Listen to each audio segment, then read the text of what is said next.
Радиус рутек.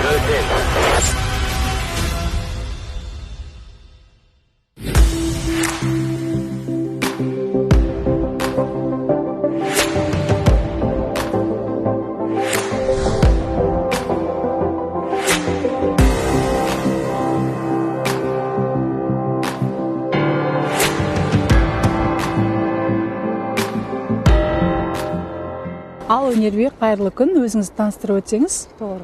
Нұр-Сұлтан қаласы полиция департаменті патрульдік полиция полкының туристерге қызмет көрсету взводының полиция кіші лейтенанты Жеңіс Өнербек.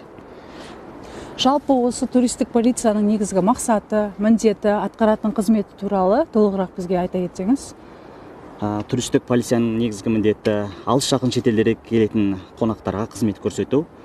Туристік полиция шет тілін білетін полиция қызметкерлеріне жасақталған. Біз туристік кісілерге барынша мәдениетті, сауатты түрде қызмет көрсететін боламыз. Жалпы сіз өзіңіз қанша тіл білесіз? Мен өзім 3 тіл білемін қазіргі таңда. Емен еркін сөйлей аламын. Қытай тілі, ағылшын тілі және қосымша басқа тілдерді де қазір меңгеріп жатқан жайым бар. Қандай тілдерді меңгеріп жатырсыз? Мысалы, енді мынау түрік тілдес ұлт болғаннан кейін ұйғыр тілі, өзбек, қырғыз тілдері бізге қатты қиын емес. Түрік тілдері, сол тілдерді қазіргі таңда меңгеріп жатырмын. Ни хао. 我是从中国来的，给我讲一下北京大厦在哪个地方？欢迎你来到卡扎克斯坦。我是应用金沙，我是要帮省的。北京大厦。好的，我给你看。好的，走。北京大厦这边走的话可以去的。好，谢谢。好，欢迎你来卡扎克斯坦。再见。 Күнделікті жұмыс күніңіз қалай басталады? Сағат нешеде саптық жиын болады? Қандай шақыртулар келіп түседі? Күнде біз таңғы сағат 4:30-да оянамыз. Жұмыста сағат 6:15-те жұмыста боламыз. Қарумен қаруланамыз. Таңғы таратылымда сағат 6:30-да тұрамыз. Күнделікті жұмыс бізде осылай басталады. Жұмыс барысында әртүрлі оқиғалармен тап болып жатамыз. Білесіздер, енді полицейдің өмірі қызығы мен шыжығы бірге қатар жүретін жұмыс. Сондықтан біз халықтың алдында, мемлекеттің алдында осы жұмысты абыроймен атқаруға тырысамыз. Енді қызмет барысында болған түрлі оқиғалар орын алып жатады ғой. Соларды айта кетсеңіз бізге. Қандай оқиғалар орын алады? Жалпы алыс жақын шетелдерден қандай туристер келеді? Қандай өздері көмек сұрайды сіздерден? Енді қызмет барысында түрлі оқиғаларға тап болып жатамыз. Енді барлығын айту мүмкін емес шығар, соның бірін айтып өтейін. Бір жолы Қытай Халық Республикасынан бір азаматымыз келді. Ол азаматтың қомақты ақшасы осы Бәйтерек монументі маңайында жоғалтқан. Әрине біз жедел іздестіру шарасы барысында сол қомақты ақшаны тауып, иесіне қайтарған сәтіне куә болғанбыз. Ол кезде жаңағы туристің қуанған сәтін көрсеңіз, бізге өте риза болды. Қуанышында шек болмады, қайта-қайта бізге рахметін жаудырып, бізге алғысын білдірумен болды. Енді білесіз, біз туристік саланы дамытып жатқаннан кейін бізге алыс жақын мемлекеттерден туристер өте көп келеді. Мысалы, Қытай елінен, басқа шетел азаматтары, Еуропадан болсын, әрине бізге көптеген сұрақтармен, тағы да көмектермен бізге келіп көмектерін алып жатады. Біз енді туристік полиция болғаннан кейін, осы туристік полиция шет тілін білетін полициялардан жасақталғаннан кейін, біз оларға шет тілінде қызмет көрсетеміз. Барынша жұмыстарына тиянақты келген жұмыстарын бітіріп беруге, жоғары деңгейде бітіруге бар күшімізді саламыз. Туристер қай жерден бізге шақырту болады, сол жерге барып біз көмектесеміз.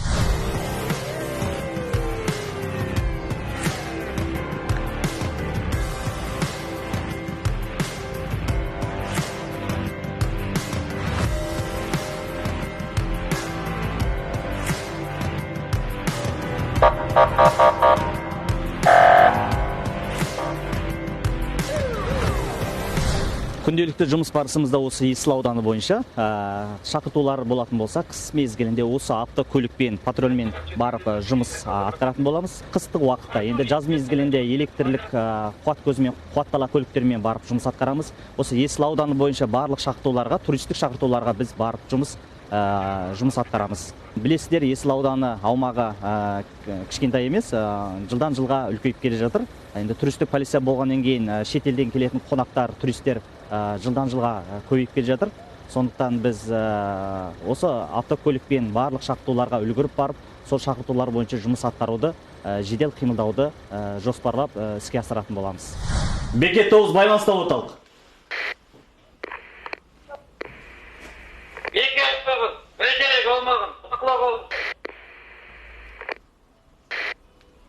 Қабылдадым орталық. Бекет 9 айналымға шықты.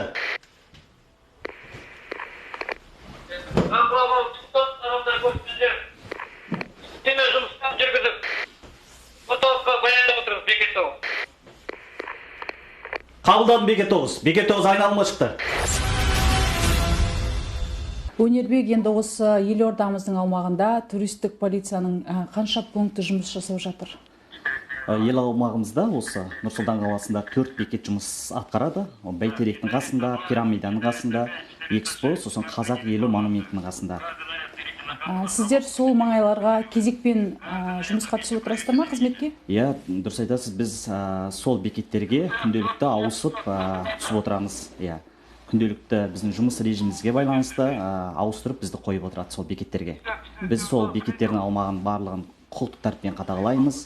Қандай да бір халыққа болмаса, алыс жақын шетелден келген қонақтарға болсын, өз еліміздің ішіндегі қалалардан келген қонақтар болсын, біз оларға жоғары мәдениетті түрде, сауатты түрде қызмет көрсететін боламыз. Күнделікті сіздерге қанша обращение келіп түседі? Күнделікті бізге әрине аз емес. Біз неше түрлі оқиғалармен жұмыс атқарамыз. Оны енді бәрін айту мүмкін емес шығар. Енді бір кісілер жаңадан Нұр-Сұлтан қаласына келген кісілер болады, барар жерін таппай жүреді, болмаса қандай да бір зданиялар, қандай да бір ғимараттардың тарихымен, солардың құрылысымен, бәрімен танысқысы келеді. Иә. Біз осы Нұр-Сұлтан қаласындағы әрбір ғимараттардың тарихымен таныстыруға, сосын қай жерде қандай мәдени ошақтары, мәдени музейлер орналасқандығын барлығын біз туристік полиция болғаннан кейін біз олардың барлығын жақсы білуіміз керек. Біз олардың бәрін жеткізіп, олар сол кісілерге барлық жағдайынан көмектесуге тырысатын боламыз. Жалпы Нұр-Сұлтан қаласы полиция департаменті бойынша қанша туристік полиция инспекторлары бар? Дәл қазіргі таңда Нұр-Сұлтан қаласында 15 туристік полиция жұмыс атқарып жатыр. Осы 15 полицейдің міндеті сол алыс жақын шетелден келген қонақтарға, өзіміздің елімізден келген қонақтарға көмек көрсету, шет тілінде болсын, құқықтық көмек ретінде болсын, барлық жағынан көмек көрсетіледі.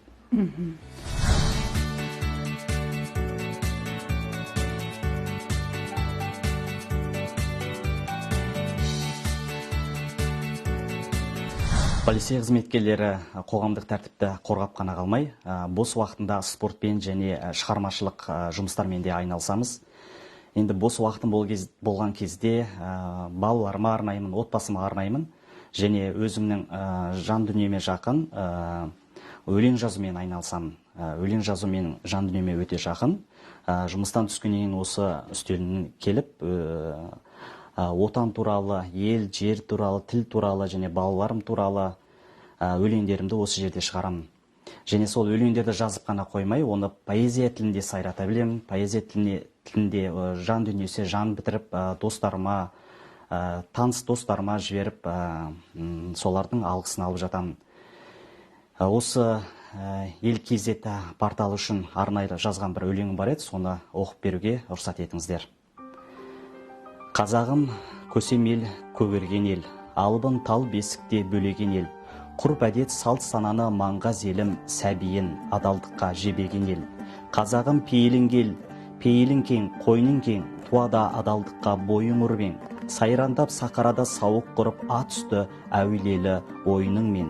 Қазағым батыр ел, баталы ел, Улама тарихта өткен атамды көр, қазақы шаңырағын қолмен ұстап, бүгін міне дүниеге атаны бел. Қазағым дәнішпан дана халық, көреген жоқ еш қашанда дараланып. Тәлімдері, ырымдары міне бүгін жатыр ғой заң болып сараланып. Қазақтың мақалдары, мәтелдері, ұрпаққа қазына ғой апергені, келіні иба жасап үлкендерге атамай аттарын тергеді. Көрінер көз алдыма бір алыпшың, ұрпағымыз дәнішпан, біз халықтың, ұлтымыз ұрпағына бата берген, көңіліңді әрқашан мұң баспасын. Менің ұлдарым да өлеңге жақын. Мынау үлкен ұлым Сұңқар, кішкентай ұлым Бүркіт. Сұңқарым өзім сияқты өлең айтып жүреді. Өзінің әкесіне арнап айтқан бір өлеңдер бар.